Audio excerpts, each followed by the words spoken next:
Lewis Hamilton is set to go in search of a record 8th F1 title this season. Lewis Hamilton believes he is more dangerous than he has ever been as he prepares to go in search of a record 8th F1 championship this season.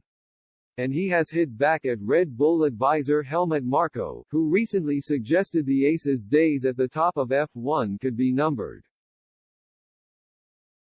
Last year, Hamilton looked set to surpass the 7 titles Michael Schumacher won but missed out on achieving the feat after a chaotic end to the season-deciding Abu Dhabi Grand Prix as Max Verstappen ultimately tasted glory. Hamilton went to ground following his disappointment in the desert but returned to the track in February as preparations for the new season got underway during testing in Barcelona.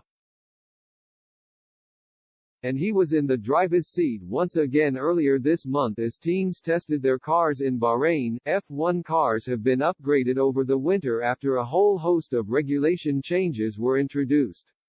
And Hamilton has been doing all he can to get to grips with his new vehicle. The veteran is in the autumn of his career, though, and surely doesn't have many years left at the top of F1. But he has fired an ominous warning to Verstappen and his other rivals after being asked whether the improvements he'd made to his preseason preparations made him a more dangerous driver.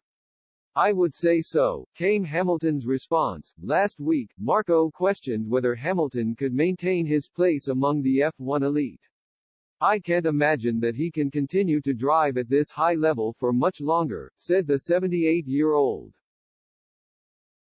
"He has reached his peak level now, but at some point his age will come into play," but Hamilton has rejected Marco's comments and insists his age is no barrier to success. "Naturally your body does age, you do fatigue as you get older, it is a slower recovery," Hamilton said. "But I wouldn't necessarily say I'm too down in the slope, I still feel like I'm relatively at the top. I feel I am more efficient in how I train. I'm much more in tune with my body in terms of knowing when I can push and when I can't push, when I am recovered and when I am not, how I am feeding my body in terms of fueling it. I am way more into that than ever before. Sleep, all these sorts of things. I've got all the experience over the years, I've got the great rapport of my team. We've been together 10 years, so I think we probably have the strongest partnership, I would say." If